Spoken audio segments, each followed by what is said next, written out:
Putra mahkota memberi kesempatan kepada Jae untuk masuk ke istana timur, yakni istana miliknya. Namun Jae harus memikirkan sendiri cara untuk masuk ke sana tanpa dicurigai oleh siapapun. Jae amat bersyukur dan berjanji akan melakukan semua perintah putra mahkota. Putra mahkota kembali ke istananya. Kedatangannya disambut dengan sukacita para pelayannya atas keberhasilannya dalam perburuan. Para pelayan memanfaatkan kesempatan ini untuk merayunya merekrut Qasim baru. Namun putra mahkota menolak ide tersebut. Di lain sisi, Jae menemukan sebuah cara masuk ke istana timur, yaitu menyamar sebagai seorang Qasim. Saat sedang menuju istana timur, ia berhenti karena terpukau dengan kemegahan istana. Akibatnya ia tertinggal dari Qasim lainnya dan akhirnya tersesat.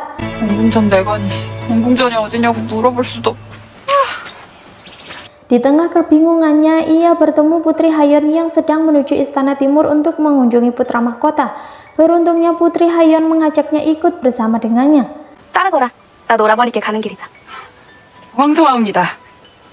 Di kamarnya, putra mahkota merenung memikirkan semua teka-teki mengenai surat kutukan, terbunuhnya keluarga Jae dan utusan yang mengantar hadiah, serta insiden saat perburuan. Sampailah Putri Hayon bersama dengan Jae di istana timur.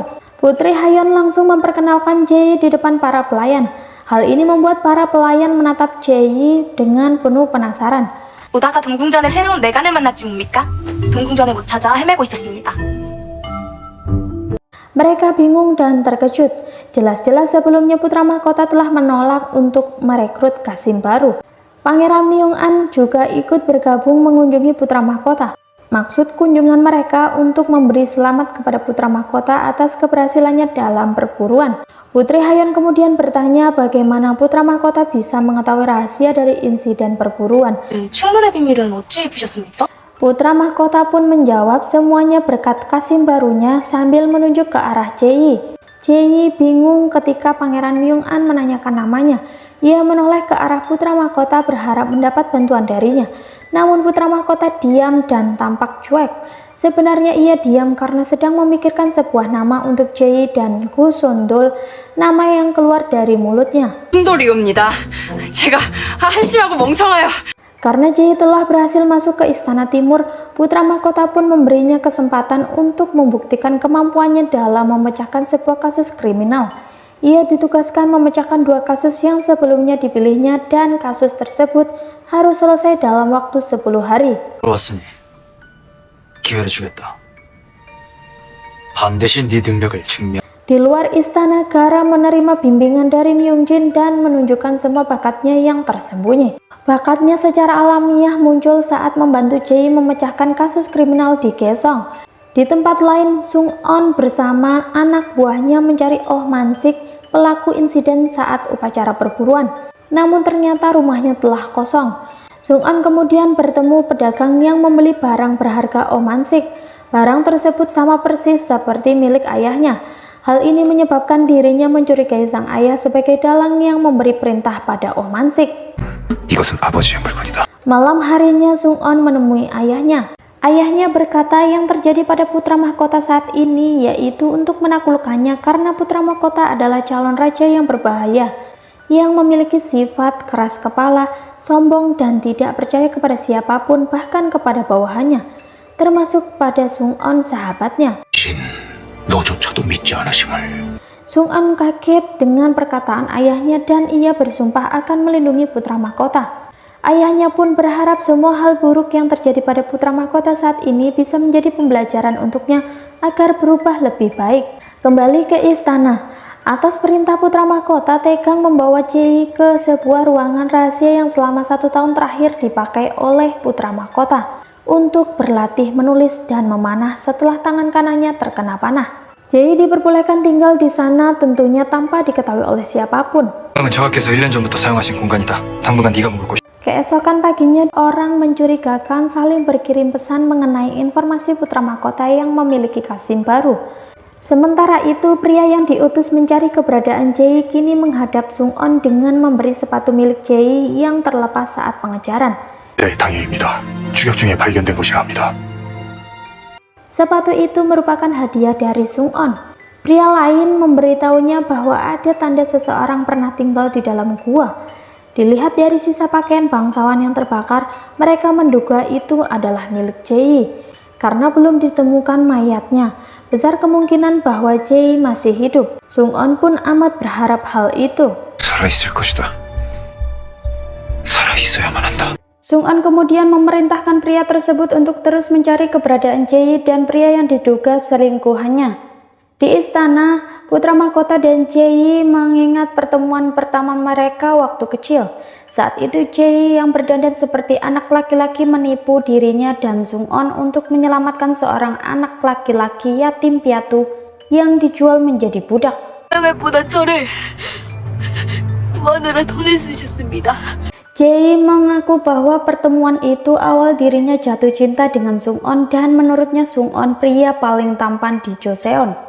Putra mahkota merasa canggung saat Jae membantunya berpakaian. Ia meminta Jae berhenti dan menyuruhnya memanggil Kasim lain. Tapi Jae justru bersikeras dengan meminta putra mahkota menganggapnya sebagai seorang Kasim sejati. 이왕 내관복을 입었으니 그저 내관이라고 생각하십시오. Sementara itu Putri Hayeon dan Pangeran Myung-an sedang bermain memukul tongkat. Pangeran Myung-an berhasil memukul tongkat tapi tongkat itu terbang jauh dan hampir mengenai Jae yang sedang lewat. Syukurlah ia diselamatkan oleh Sung-on. Penyamarannya sangat sempurna sehingga Sung-on tidak mengenali dirinya. Sung-on kemudian bergabung dalam permainan dan Jae diam-diam memperhatikannya. Putri Hayeon tampak senang bisa bermain bersama Sung-on pria yang disukainya. Di luar istana, putra mahkota menyuruh Taegang dan Jae pergi ke tempat Myung-jin dengan membawa mayat utusan pengantar hadiah. Myung-jin diminta melakukan autopsi dan mencari tahu penyebab kematiannya. Myung-jin menebak bahwa pria itu mati karena racun panah yang tertancap di tubuhnya. Untuk memastikannya, ia melakukan tes racun dan memberitahu Jae bahwa pelakunya menggunakan racun yang sama pada putra mahkota 1 tahun lalu. 세자저하께 1년 전 독가 갔다고 전해주시오. 까치 살무사의 독이요. Garam dan Jae memanfaatkan pertemuan mereka untuk melepas rindu. Jae meminta maaf karena telah meninggalkan Garam. Garam tidak merasa sakit hati dan mengerti bahwa majikannya tidak memiliki pilihan lain. Mereka juga membicarakan tentang utusan pengantar hadiah dan bertanya-tanya apa yang terjadi padanya. Di istana, Sung-on memberitahu putra mahkota tentang Oh Man-sik yang kabur bersama keluarganya. Namun ia tidak memberitahu putra mahkota tentang petunjuk yang ditemukannya. Ia menyembunyikannya karena takut ayahnya dalang dari insiden tersebut. Kebohongan ini mengusik batinnya dan kemudian ia memutuskan bertanya secara langsung kepada ayahnya mengenai barang itu. 이 윤도는 아버지의 것이지 않습니까? Ayahnya terkejut mendengar Sung-on telah berbohong kepada putra mahkota. Kemudian ayah menunjukkan barang yang sama dan memberitahunya bahwa itu adalah hadiah kunjungan dinasti Ming. Para menteri dari 6 biru dan 3 pejabat penguasa masing-masing menerimanya. Sung-on merasa lega bahwa ayahnya bukan pelaku seperti yang dicurigainya. Sang ayah kemudian memperingatkannya agar menjadi bawahan yang setia dan tidak membiarkan hal-hal pribadi mengikatnya. 사사로운 것에 먼저 마음을 얽매인다면 어찌 충신이 될 수 있을까? Jae kembali ke istana dan melaporkan hasil autopsi pada putra mahkota. Mereka menyimpulkan utusan itu dibunuh sebelum mengirimkan hadiah.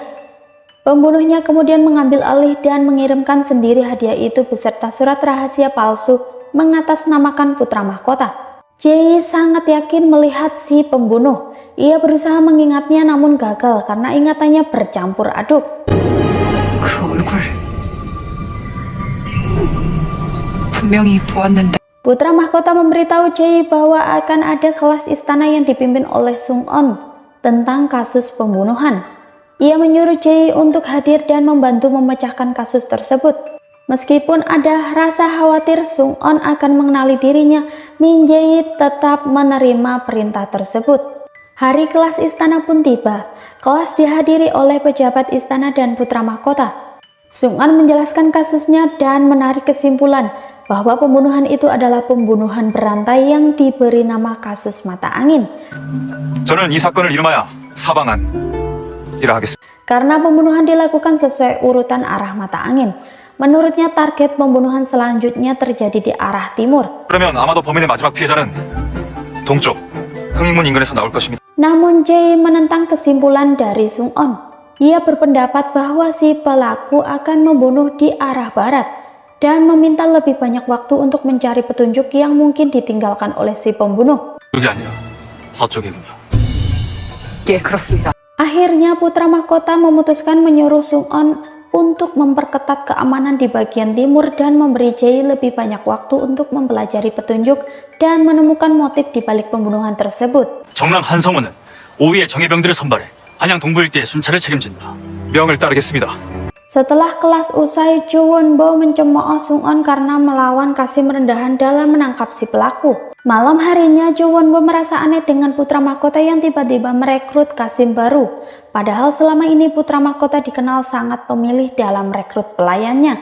Ia yakin pasti ada sesuatu di antara Go Sundol dan putra mahkota. Ia pun meminta anak buahnya untuk mencari informasi tentang Kasim baru Go Sundol. Di tempat lain, Sung-on disuruh ayahnya untuk menangkap pelaku pembunuhan itu terlebih dahulu. Sang ayah tidak ingin Sung-on kalah dari Kasim rendahan dan menjadi bahan tertawaan di istana. 이게 내 관에게 웃음거리가 되지 말걸.